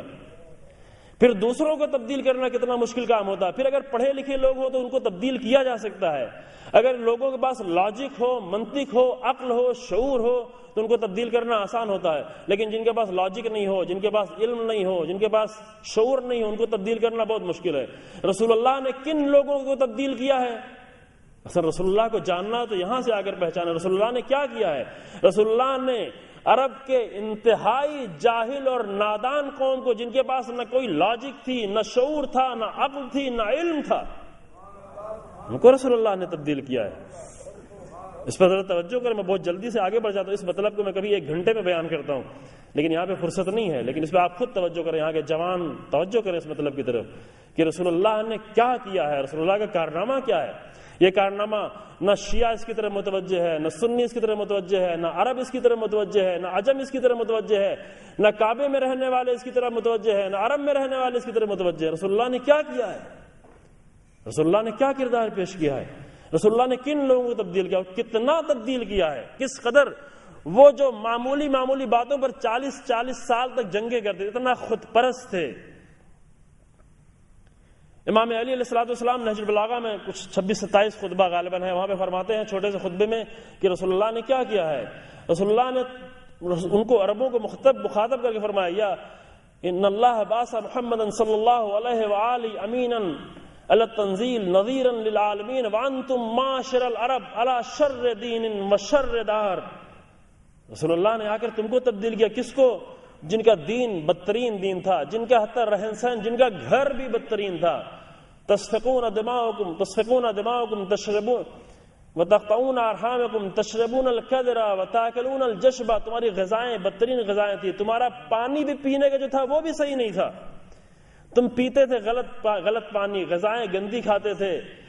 الاصنام فیکم منصوبہ والاصنام فیکم معصوبہ، تمہارے سامنے جو عبادتیں کہ تم کس کی کرتے تھے، تم کس کی پرستش کرتے تھے، بتوں کے سامنے سر جھکاتے تھے، یعنی تمہارا کلچر بدترین کلچر، تمہاری عبادتیں بدترین عبادتیں، تمہارا دین بدترین دین، تمہارا رہن سہن بدترین رہن سہن، حتیٰ تمہارا اقتصاد بدترین اقتصاد، تمہاری غذائیں بدترین غذائیں، وہ سب کچھ جو بدترین تھا رسول اللہ نے آ کر اپنی سیرت کے معجزے کے ذریعے سے سارے بدترین کو بہترین میں تبدیل کیا۔ بہترین میں خود رسول اللہ کے زمانے میں تبدیل ہوا، بہت دیر نہیں لگی۔ وہ جو ایک انڈے کے اوپر جنگ کرتے تھے، شتر مرغ کے انڈے پر کئی سالوں تک چلتی تھی، اتنا خود پرست تھے، وہ کہتے تھے ہمارا قبیلہ، ہمارا بھائی، جو حق کا نام ہی نہیں جانتے، جو کچھ کرتے تھے وہ اپنے لیے کرتے تھے۔ رسول اللہ نے ان کو اس قدر تبدیل کیا کہ اب صرف حق کے لیے قربانیاں دیتے تھے، حق کے لیے خون بہاتے تھے، حق کے لیے جان دیتے تھے، حق کے لیے سب کچھ دیتے تھے۔ اتنے نمونے موجود میں، آپ فرصت نہیں کہ سب نمونے آپ کے سامنے پیش کر دوں، یعنی اس قدر رسول اللہ نے تبدیل کیا. لیکن ایک واقعہ آپ کے سامنے پیش کرتا ہوں جو بہت زیادہ اور جگہوں پہ پیش کر چکا ہوں. یعنی رسول اللہ نے ایک دو لوگ کو نہیں، جنگ احد کا یہ واقعہ ہے کہ زخمی ہو کر ایک انسان گرا، یہ واقعہ میں بار بار پڑھتا ہوں، زخمی ہو کر ایک انسان گرا اور آخری وقت ہے، احتضار کا عالم ہے، اور آپ دیکھیں کہ جب انسان کے جسم سے خون نکلتا ہے، خون نکلنے کے ساتھ ساتھ جسم میں انسان کے جب پانی کی کمی ہوتی ہے تو پیاس کی شدت انسان کی بڑھ جاتی ہے. ایسے بھی انسان موت کی حالت میں لوگ کہتے ہیں کہ اس کو پانی پلاؤ. نارمل طور پر اگر انسان مر رہا ہو، بستر پہ مر رہا ہو، تو لگے گا اس کو پانی پلایا جاتا ہے، اس کے حلق میں پانی اڈیلا جاتا ہے، پیاس، اس کو پیاس کی حالت میں نہ مر جائے. پھر اگر انسان زخمی ہو کے مر رہا ہو تو اس کی پیاس کی شدت کا کیا عالم ہوگا. یہ انسان زخمی ہو کے گرا. کچھ لوگ ہوتے تھے جو پانی پلاتے تھے، مشق لیے ہوتے تھے اور صدقہ کے طور پر لوگوں کو پانی پلا رہے ہوتے تھے اور ان کو اٹھا کے لاتے تھے مرہم پٹی کے لیے. پانی کی آواز دی، وہ مشق لے کے گیا اس کو پانی پلانے کے لیے. ابھی اس کو پانی پلانا ہی چاہتا تھا کہ ادھر دوسرا زخمی ہو کے گرا، اس نے آواز دی پانی ماں. یہ ابھی پہلے کو پانی پلا رہا تھا، وہ شاید بول بھی نہیں سکتا تو اس نے اشارے سے کہا کہ پہلے اسے جا کر پانی پلاؤ. دیکھیں کتنا تبدیل کیا رسول اللہ نے مزاجوں کو. وہ صرف جو فقط اپنے کو دیکھتے تھے، رسول اللہ نے آ کر ان کے ایسا تبدیل کیا وہ صرف دوسروں کو دیکھنا شروع کر دیا. انہوں نے کہا کہ پہلے اشارہ کیا کہ پہلے اسے پانی پلاؤ، کیونکہ یہ سوچ رہا شاید اس کی جان مجھ سے پہلے نکل جائے. دوسرے کے پاس پانی پلانے کے لیے پہنچا، ابھی اس کو پانی پلانا ہی چاہتا تھا کہ تیسرے کی آواز آئی پانی. اگر یہ صرف ایک انسان یہ کام کرتا تو ہم کہتے کہ رسول اللہ نے کسی ایک انسان کی یہ تربیت کی تھی. لیکن جب دوسرا بھی یہ عمل انجام دے رہا، بعض روایتوں میں تو کئی فرد تک یہ ہے، بعض روایتوں میں 3 تک ہے، لیکن بعض روایتوں میں اور آگے تک ہے کہ جب بھی پانی پلا، احتضار کے حالت میں، پیاس کی شدت میں، جب پانی کی سب سے زیادہ ضرورت ہے اور انسان کہہ رہا نہیں مجھے پانی نہیں پلاؤ بلکہ کسی دوسرے کو جا کر پلا دو. یہ تبدیلی تھی. اتنی پیاس ان کی تھی جب تیسرے کے پاس پہنچا پانی پلانے کے لیے، وہ زیادہ زخمی تھا، پانی پینے سے پہلے ہی وہ شہید ہو گیا. تیسرے سے دوسرے کے پاس آیا تو وہ بھی شہید ہو گیا، اور دوسرے سے پہلے کے پاس آیا تو وہ بھی شہید ہو چکا تھا. یعنی کہنے کا مطلب یہ کہ پیاس کی اتنی شدت تھی. یہ تربیت آسانی سے نہیں ہوتی. یہ رسول اللہ نے تربیت کیسے کی ہے، اتنی عظیم تبدیلی کیسے لے آئے ہیں، وہ رسول اللہ کی سیرت کا معجزہ ہے. اب میں صرف فہرست کے طور پر، میں اصلی مطلب جو یہاں پر لکھ کے لایا تو پیش کرنا تھا، شاید میرے لیے اس کے لیے ٹائم نہ رہ جائے. میں صرف فہرست کے طور پہ آپ کے سامنے عرض کرنا چاہتا ہوں، اور ایک تھوڑا تھوڑا اشارے کے ساتھ، کہ رسول اللہ نے کیا تبدیلیاں کی، کون سی تبدیلیاں، اس کی طرف بہت توجہ کریں گے. یہ اصلی مطلب کی طرف، خاص کر جوان جو ابھی پڑھ رہے ہیں، اور یہاں پر اسٹوڈنٹس کی تعداد سب سے زیادہ ہے اور یونیورسٹی میں یہ پروگرام ہو رہا ہے. رسول اللہ نے کن میدانوں میں تبدیلی کی. رسول اللہ ہم جیسے مولوی لوگوں کی طرح سے نہیں تھے کہ آ کر کسی کو وضو کرانا اور تیمم کرانا سکھا دیں اور چند نمازیں پڑھانا سکھا دیں اور یہ سمجھے کہ ہم نے بہت بڑا کارنامہ انجام دے دیا ہے.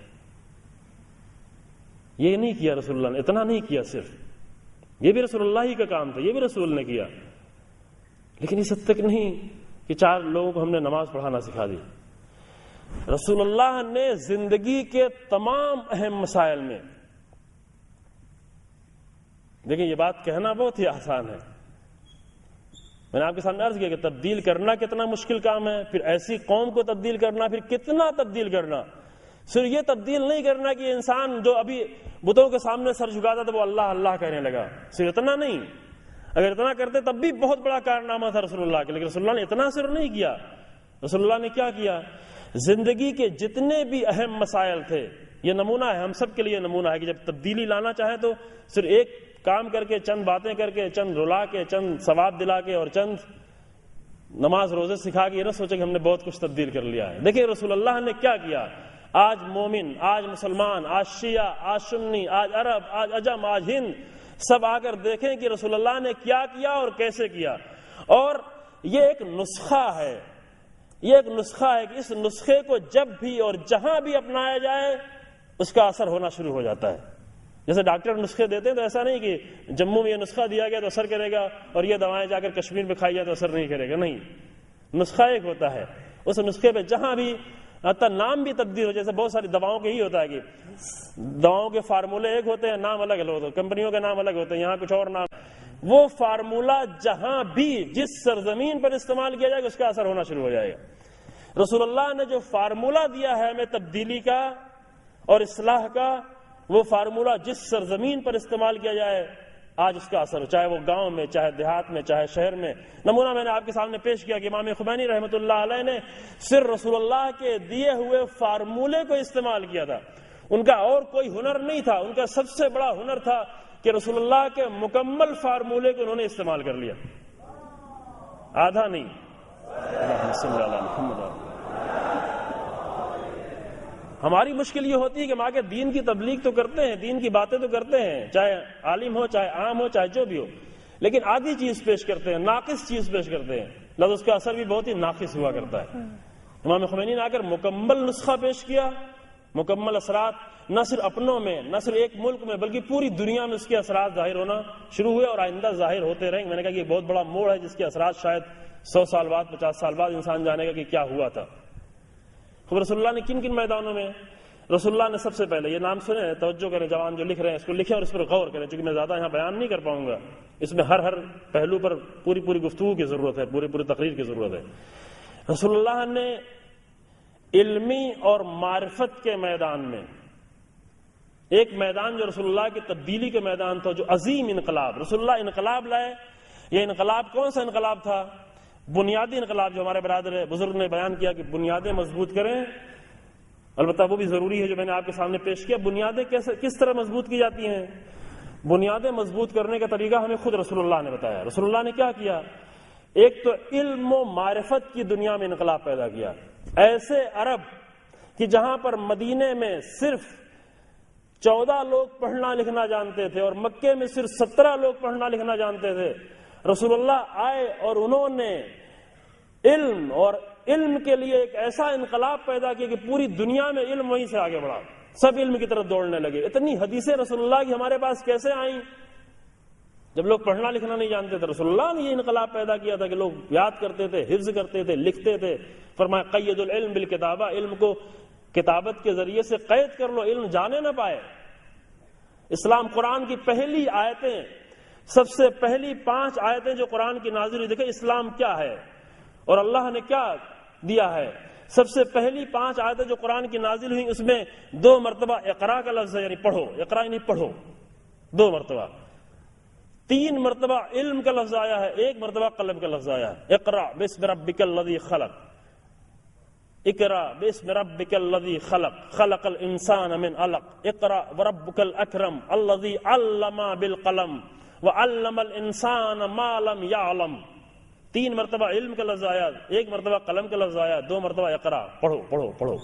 رسول اللہ نے آ کر یہ انقلاب پیدا کیا، ایسا انقلاب کی تبدیل کر دیا دنیا کو۔ علم کی طرف دنیا آگے بڑھی تو رسول اللہ کے ذریعے، اصل منبع رسول اللہ کی ذات ہے۔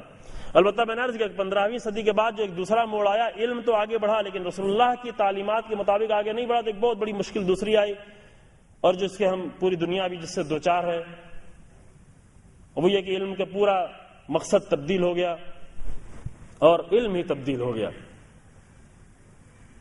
ایک جملہ میں آپ کے سامنے عرض کروں کہ یہ کچھ 4-5 مہینہ پہلے ہم کچھ انڈیا کے اسٹوڈنٹس کو لے کر حضرت آیت اللہ جوادی عاملی کی خدمت میں حاضر ہوئے تھے۔ یہاں پہ کچھ 60-70 اسٹوڈنٹس انڈیا کے گئے تھے، وہاں پر ان کے پاس آئے آیت اللہ جوادی عاملی اس وقت علم قرآن اور علم اہل بیت اور علم دنیا اور علم آخرت، علم فلسفہ اور دوسرے سارے علوم ایک خزانہ ہے، واقعی ایک عظیم انسان۔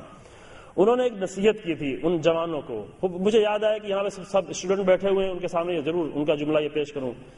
انہوں نے کہا کہ دیکھو علم کی مشکل ابھی یہ ہے کہ علم وہی جو یونیورسٹی میں آپ پڑھتے ہیں، جو سائنس کے علم پڑھتے ہیں، کہ علم کی مشکل ابھی یہ ہے جو ایجاد کی ہے یورپ نے، وہ یہ ہے کہ ابھی علم جو حاصل کیا جا رہا ہے، پوری دنیا جو پڑھا جا رہا ہے، وہ ایز اے نیچر پڑھا جا رہا ہے، نیچر کی حیثیت سے۔ نیچر میں یہ ہو گیا، نیچر میں یہ ہو گیا، زمین میں یہ ہو گیا، آسمان میں یہ ہو گیا، ستاروں میں یہ ہو گیا، ستاروں میں یہ تبدیلی آ رہی ہے، سورج میں یہ تبدیلی آ رہی ہے، گیس ایسے کم ہو رہی ہے، یہ ہو رہا ہے، وہ ہو رہا ہے، زمین کے اندر یہ تبدیلیاں آ رہی ہیں، زمین کے ٹمپریچر میں یہ تبدیلی آ رہی ہے، سمندروں میں یہ تبدیلی آ رہی ہے، سمندر کے اندر یہ تبدیلی آ رہی ہے۔ یہ سب کچھ جو کچھ، یا انسان کے جسم کے اندر، انسان کی سائیکالوجی میں، انسان کے نفسیات میں، یہ سب کچھ جو آج کا اسٹوڈنٹ پڑھ رہا ہے یونیورسٹی میں جا کر، ایز اے نیچر پڑھ رہا ہے کہ نیچر میں یہ سب کچھ ہوا اور ہو رہا ہے۔ کہا کہ علم کی سب سے بڑی مشکل یہی ہے اور علم کے حق میں سب سے بڑی خیانت یہی کی گئی ہے کہ علم کو ایز اے نیچر پڑھا گیا، اور اس کی وجہ سے علم زیادہ آگے بھی نہیں بڑھ پایا۔ ابھی دنیا فخر کرتی ہے کہ ہم علم میں بہت آگے بڑھ گئے ہیں، لیکن علم اتنا آگے نہیں بڑھا جتنا بڑھنا چاہیے تھا، اور اس کی وجہ یہ ہے کہ علم کو ایز اے نیچر پڑھا گیا ہے۔ انہوں نے کیا فرمایا؟ انہوں نے فرمایا کہ اگر علم کو نیچر کے حیثیت سے نہیں بلکہ اللہ کی مخلوق کی حیثیت سے پڑھا جاتا، یہی علم، یہی آپ کی بایولوجی، یہی آپ کی کیمسٹری، یہی آپ کی فزکس، یہی آپ کے دیگر علوم جو آپ پڑھتے ہیں جا کر، اگر اسی کو بجائے نیچر کے as a creation of God اور ایز اے کریشن آف اللہ، گاڈ کا لفظ نہیں بلکہ اللہ پڑھا جاتا، اللہ کی مخلوق کی حیثیت سے پڑھا گیا ہوتا، تو آج یہ علم کہیں اور آگے بڑھ چکا ہوتا۔ اور اس کی وجہ بتائی، مثال کے طور پر جیسے ابھی ہم کسی اسٹوڈنٹ کو کہیں کہ تم یہ کتاب پڑھو، ایک معمولی کتاب، کسی معمولی سے رائٹر کی لکھی ہوئی کتاب، اس کو اگر کتاب دی جائے کہ یہ کتاب آپ پڑھیں، اگر وہ رائٹر جانا پہچانا نہیں ہے، معمولی رائٹر ہے، تو وہ اس کتاب کو پڑھے گا، اگر کوئی چیز سمجھ میں نہیں آئے کہ ہوگا ایسی کوئی معمولی رائٹر ہے، کوئی خاص بات نہیں ہوگی، آگے بڑھ جائے گا، چونکہ سمجھ میں نہیں آیا لہذا آگے بڑھ جائے گا، اور آگے بڑھا، اور کچھ چیز سمجھ میں نہ آئی، توجہ نہیں کہ اٹھا کے کتاب کو رکھ دے گا۔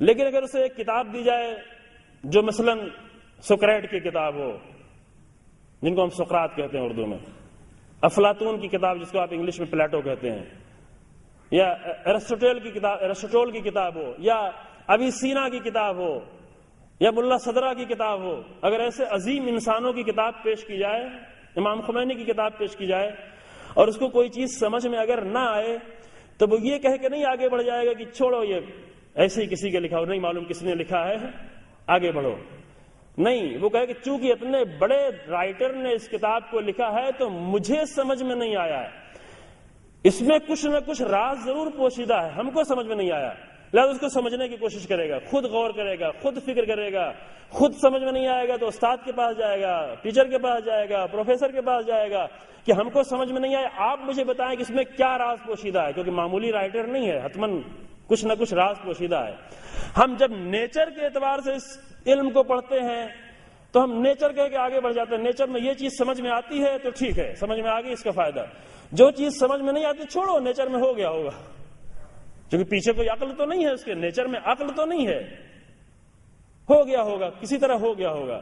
لیکن اگر اس نیچر کے بجائے اس کو اللہ کی مخلوق سمجھ کے اس دنیا و زمین و آسمان کو پڑھا جاتا تو آج شاید علم کتنا آگے بڑھ چکا ہوتا، انسان کو اس کا اندازہ نہ ہوتا۔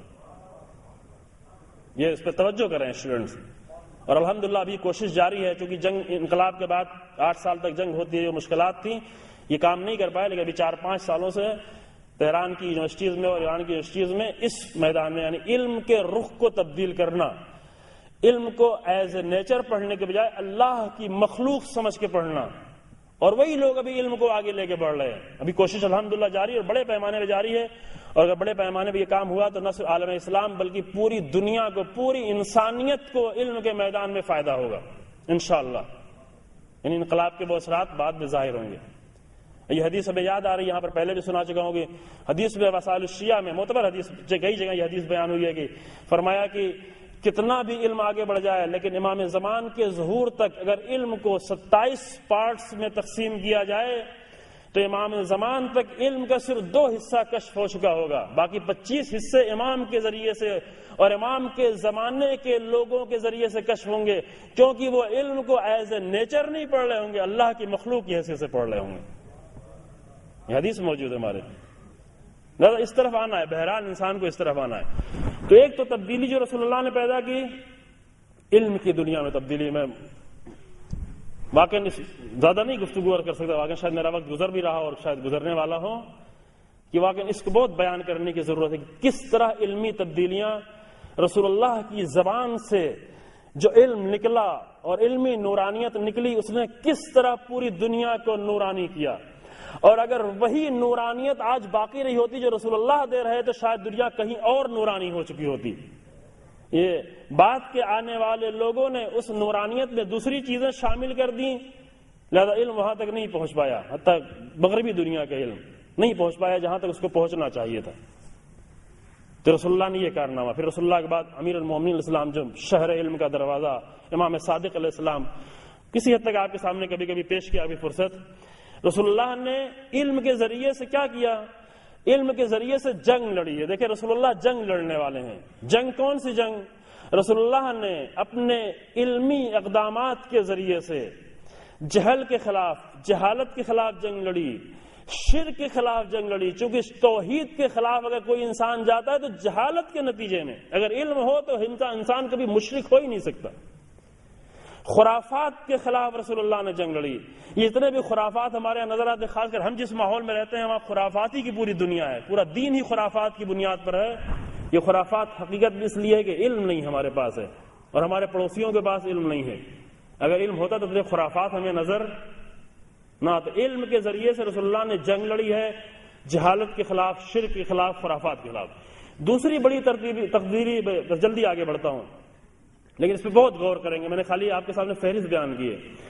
دوسری بڑی تبدیلی جو رسول اللہ نے پیش کی وہ ہے اخلاقی اور تربیتی تبدیلی.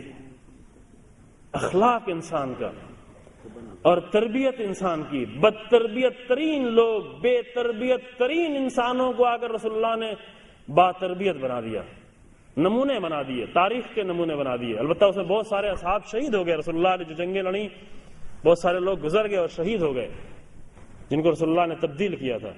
اور رسول اللہ کی تبدیلی کا اثر تھا، دیکھیں روح، رسول اللہ کی تبدیلی کی روح کا اثر تھا کہ کئی 100 سالوں تک پوری دنیا پر اسلام نے حکومت کی ہے. اور وہ روح جیسے جیسے ختم ہوتی گئی مسلمان پیچھے آتا چلا گیا. آج مسلمانوں کی ذلت کی وجہ یہ نہیں کہ مسلمان دیندار ہے اور دین کی نمازیں پڑھتا ہے. ذلت کی وجہ یہ ہے کہ اصلی دین سے وہ دور ہو گیا ہے، حقیقی دین سے، رسول اللہ کے حقیقی دین سے دور ہو گیا ہے. وہ دین جو عقل کے مقابلے میں ہو، وہ دین، اسلام اور رسول اللہ کا دین عقل کے مقابلے میں کبھی نہیں آیا، فطرت کے مقابلے میں کبھی نہیں آیا، علم کے مقابلے میں کبھی نہیں آیا. دوسرے دین تھے ایسے کہ جو علم کے مقابلے میں تھے، لیکن رسول اللہ علم کے ساتھ، عقل کے ساتھ، فطرت کے ساتھ، عقل اور علم اور اس کے مقابلے میں جو دین آتا ہے، چاہے ہم اسلام ہی کے نام پہ اسے پیش کر رہے ہیں، وہ رسول اللہ کا دین نہیں ہے، وہ علی بن ابی طالب کا دین نہیں ہے. لہذا ایک عظیم تبدیلی جو رسول اللہ نے پہ دوسری بڑی تبدیلی تھی وہ اخلاقی اور تربیتی تبدیلی. خیانتوں کے مقابلہ کیا رسول اللہ نے، تربیت کی، سچائی پیدا کی، امانت داری پیدا کی، ان کے اندر اخلاقی فضیلتیں پیدا کی، ویلوز پیدا کی. اصل ویلوز سے دنیا ناشنا تھی، رسول اللہ نے ساری ویلوز آ کر رسول اللہ نے پیدا کی. اللہم صلی علی محمد وعلی. تیسری بڑی تبدیلی، دو تبدیلی، علمی تبدیلی، علمی انقلاب، تربیتی اور اخلاقی انقلاب، اور تیسرا بڑا انقلاب اجتماعی انقلاب تھا، یعنی سوشل انقلاب، سوشل ریولوشن، سوشل ریفارمیشن. رسول اللہ نے سوشل طور پر، اجتماعی طور پر ایک عجیب انقلاب پیدا کیا ہے. وہ لوگ جو اپنے سے تھوڑا نچلے طبقے کو، جو ابھی بھی ہمارے ہندوستان میں اس کے اثرات جو پہلے زمانے کے جاری ہیں، اصل انسان نہیں سمجھ، طبقاتی نظام اس قدر مضبوط تھا کہ غلاموں کو حیوانوں سے بدتر سمجھا جاتا تھا. اگر رسول اللہ نے جنگ لڑی، کس کے مقابلے میں جنگ لڑی؟ ظلم کے مقابلے میں، بے عدالتی کا انقلاب یہ تھا رسول اللہ کا. کہا سب برابر ہیں، سارے انسان برابر ہیں. غلام کو اپنے ساتھ بٹھا کے کھانا کھایا ہے، فقیروں کے ساتھ رسول اللہ بیٹھ کے خود کھانا کھاتے تھے. ہر طرح کے ظلم کے مقابلے میں، حتیٰ اس وقت جب رسول اللہ نے اعلان رسالت بھی نہیں کیا، جوانی کا زمانہ تھا، رسول اللہ نے کچھ جوانوں کے ساتھ یہ بیٹھ کے عہد کیا تھا کہ جو بھی جہاں بھی ہمارے علاقے میں ظلم ہوگا ہم جا کر ظالموں کے خلاف مظلوموں کی مدد کریں گے، اور مدد کرتے رہے. حتیٰ مدینے میں آنے کے بعد، حکومت قائم کرنے کے بعد یاد کرتے تھے، ابھی بھی میں اس عہد پر باقی ہوں جو اس زمانے میں، حتیٰ وہاں مسلمان بھی نہیں تھے، سب کافر تھے، کافروں کے ساتھ مل کر اور کچھ دوسرے لوگوں کے ساتھ مل کر رسول اللہ نے یہ عہد کیا تھا کہ مظلوموں کی مدد کی جائے گی. اصل اسلام آیا کس لیے آیا؟ تاکہ ہر طرح کے علم کے لیے اور سماجی مشکلات کے لیے، جو بھی مشکلات آج حتیٰ مسلمان ملکوں میں یہ ساری مشکلات اس لیے کہ رسول اللہ کا دین نہیں ہے. جنگ لڑی رسول اللہ نے اجتماعی مظالم کے خلاف، تبعیض کے خلاف. جو بعض کہتے ہم بڑے ہیں یہ چھوٹے ہیں، انسان کو قرآن کا اگر پیغام دی ان اکرمکم عند اللہ اتقاکم، نہ کوئی چھوٹا ہے نہ کوئی بڑا ہے، سب کے سب ایک ماں سے ایک باپ سے پیدا ہوئے ہو. یہ بنیادی ترین تعلیمات ہے قرآن کی اور رسول اللہ کی. اجتماعی انقلاب، ایسا عظیم انقلاب رسول اللہ نے پیدا کیا کہ اب بلال کو اذان دینے کا موقع مل رہا ہے، لیکن قریش کے بڑے بڑے سرداروں کو بلال اذان دینے کا موقع نہیں ملا، جو انسان کچھ سال پہلے تصور بھی نہیں کر سکتا تھا. یعنی انسان تصور بھی نہیں کر سکتا کہ ایسی جگہ پر آ کر برابر میں بیٹھ جائے جہاں ہمارا مالک بیٹھا ہوا ہے. یہ سوچ بھی نہیں سکتا تھا. حتیٰ بھی ہندوستان کے بہت سارے لوگ ابھی بھی یہ نہیں سوچ سکتے اتنا سب کچھ ہو جانے کے بعد، چونکہ طبقاتی نظام ہندوستان میں بہت مضبوط تھا. رسول اللہ نے بلال کو کہا کہ بلال اذان دیں گے تبھی نماز ہوگی، بلال اذان دیں گے تبھی رسول اللہ آئیں گے. لوگوں کو بہت تعجب بھی ہوتا تھا، لیکن رسول اللہ نے کہا نہیں.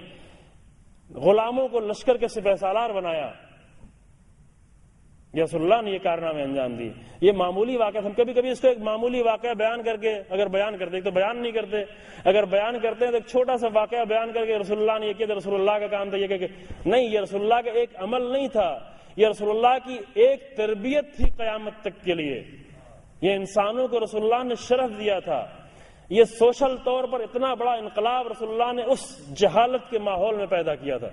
ہر طرح کے ظلم کے خلاف رسول اللہ جنگ کرتے رہے. چوتھا انقلاب اپنی گفتگو کو تمام کرتے ہوئے کہ رسول اللہ نے علمی، اجتماعی، تربیتی اور اخلاقی، اور چوتھا بڑا انقلاب جو رسول اللہ نے نمونہ پیش کیا وہ سیاسی انقلاب تھا.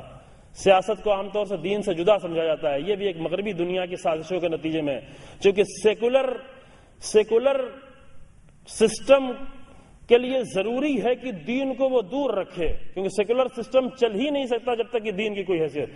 سیکولر سسٹم میں دین کا سوشل اور حتیٰ اکنامیکل اور پولیٹیکل ویلو اور پولیٹیکل حیثیت دین کی بالکل زیرو ہو جاتی ہے صرف سیکولر نظام میں.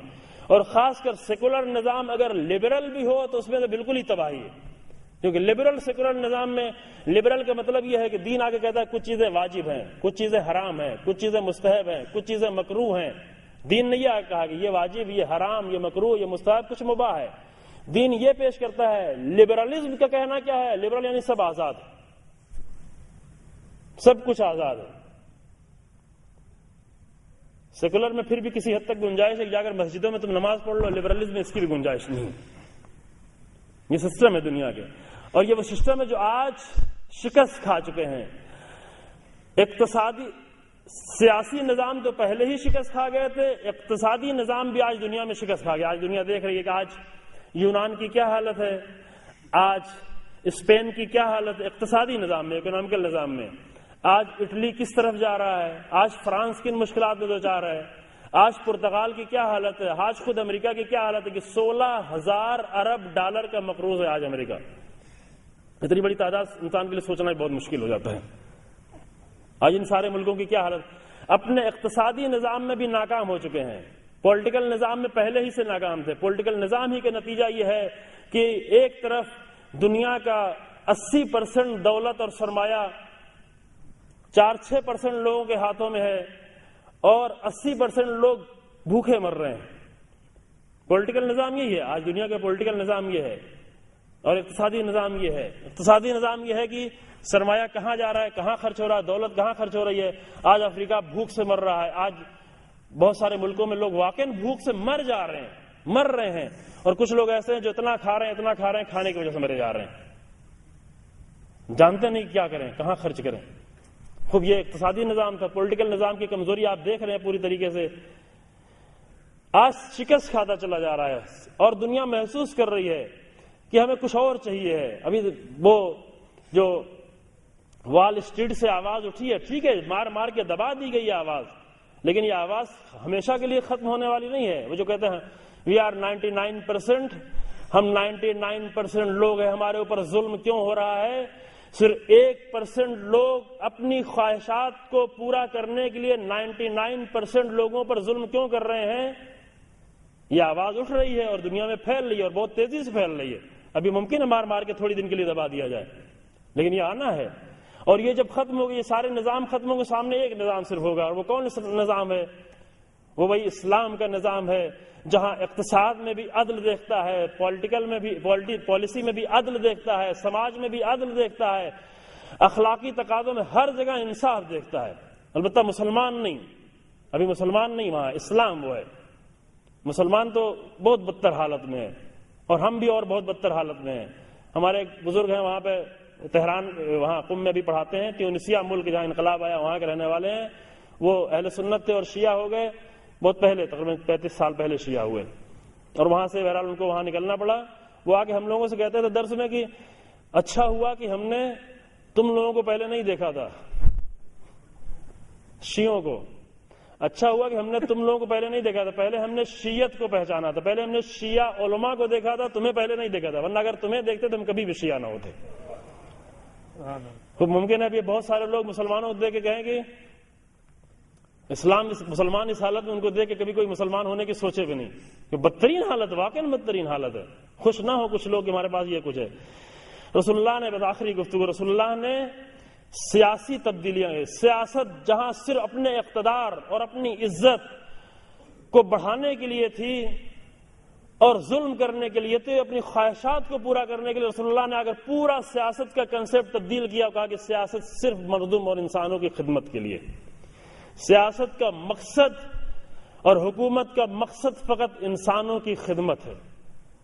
رسول اللہ نے یہ کر کے دکھایا، پسترین لوگوں کی خدمت، معمولی ترین لوگوں کی خدمت، اور ایسی سادگی، چونکہ جو خادم کی حیثیت سے آتے ہیں حکومت کرنے کے لیے، وہ ان کے اندر وہ روب، وہ دبدبا، وہ تمتراک نہیں رکھتے، بلکہ سادگی سے حکومت کر رہے ہوتے ہیں، خود کام کر رہے ہوتے ہیں۔ رسول اللہ نے مجلس میں نے پیش کیا کہ رسول اللہ نے ایسی سادگی کے نمونے پیش کیے کہ آج اتنا آگے بڑھ جانے کے بعد بھی، 1400 سال گزر جانے کے بعد بھی، وہ سادگی جو رسول اللہ میں تھی، وہ سادہ حکومت جو امیر المومنین علیہ السلام کی تھی، اس کے نمونے ابھی تک بھی نہیں مل پائے۔ البتہ امام خمینی رحمۃ اللہ علیہ نے آ کر اسی سیرت کو زندہ کیا۔ جب ایک معمولی سے طالب علم تھے تو ان کا گھر جا کے قم میں دیکھے تو بہت بڑا سا گھر دکھائی پڑتا ہے، لیکن جب پورے ایران کے رہبر بن کے آئے اور تہران میں ایک مکان آ کر کرائے پہ مکان لیا تو 2 کمرے کا مکان چھوٹا سا، وہ بھی موجود ہے، اور ایک چھوٹا سا لکڑی کا صوفہ جس پہ ایک سفید چادر بچھی جو ابھی بھی موجود ہے کہ اس پہ 2 آدمی بیٹھ جائے شاید ٹوٹ بھی جائے۔ ایسی سادگی کا نمونہ وہ رسول اللہ کی حکومت کا نمونہ تھا۔ رسول اللہ خود آگے اپنے ہاتھوں سے کام کرتے تھے، اپنے ہاتھوں سے مسجد بنا، لوگ روکتے تھے، رسول اللہ آپ پتھر نہیں اٹھائے گا، نہیں، یہ ہمارا کام ہے۔ محمد صلوات اللہم صلی اللہ علیہ وسلم۔ جی ہمارا وقت تمام ہو رہا ہے، بس ایک نمونہ یہاں پر پیش کرتے ایک جملے میں کہ رسول اللہ نے آ کر یہ نمونہ اس طرح سے پیش کیا، خود کام کرتے تھے۔ حاکم رسول اللہ جب جنگ سے پلٹے، یہ جوانوں کی نگاہ میں یہ واقعہ رہے، جنگ سے پلٹے، بہت سارے لوگ رسول اللہ کے استقبال کے لیے آئے۔ ایک بوڑھا شخص سعد انصاری اس کا نام تھا، آیا رسول اللہ سے ہاتھ چومنے کے لیے، ہاتھ ملانے کے لیے۔ رسول اللہ نے اس کے ہاتھ کو دیکھا، بہت زخمی ہاتھ تھا، بہت اس کے ہاتھ سخت تھا، خشن، بہت زیادہ کام کرنے کی وجہ سے ہاتھ جگہ جگہ پھٹ گیا تھا۔ رسول اللہ نے اس کے ہاتھ کو پکڑا اور پکڑ کے کہا کہ تمہارا ہاتھ بہت سخت ہے، تمہارا ہاتھ بہت سخت ہے۔ تو اس نے کہا کہ یا رسول اللہ ہم کام کرتے ہیں اور اس کے ذریعے سے اپنے اہل و عیال کے لیے پیسہ کماتے ہیں۔ تو رسول اللہ نے پورے مجمع کے سامنے اس کے ہاتھ کو اٹھایا، اور اٹھانے کے بعد فقبل رسول اللہ یدہ، رسول اللہ نے اس کے ہاتھ کو چوما۔ دیکھیں حکومت کا یہ نمونہ ہے، رسول اللہ نے اس کے ہاتھ کو چوما۔ ابھی کہا جاتا ہے اس کا ہاتھ بہت نرم ہے، یہ بہت بڑا عالم ہے، ہاتھ کی نرمی کو عالم اور آیت اللہ ہونے کا معیار نہیں۔ رسول اللہ نے اس کے ہاتھ کو چوما، اور چومنے کے بعد پورے مجمع اٹھا کر مخاطب کر کے پورے مجمع کو فرمایا ہذہ ید واللہ لا تمسہ النار، خدا کی قسم یہ ہاتھ وہ ہاتھ ہے جس کو آگ کبھی نہیں چھوئے گی، جس کو آگ مس نہیں کرے گی۔ پروردگارہ ہمیں توفیق عطا فرمائے کہ ہم واقعاً رسول اللہ کی حرمت اور رسول اللہ کی عزت اور رسول اللہ کے دین اور رسول اللہ کے قرآن اور رسول اللہ کی تعلیمات کا اپنی زبان کے ذریعے سے، اپنے نعروں کے ذریعے سے، اپنے عمل کے ذریعے سے اور رسول اللہ کی سیرت کو اپنانے کے ذریعے سے دفاع کر سکیں۔ والحمد للہ رب العالمین، صلی اللہ علی محمد وآلہ الطاہرین۔ اللہم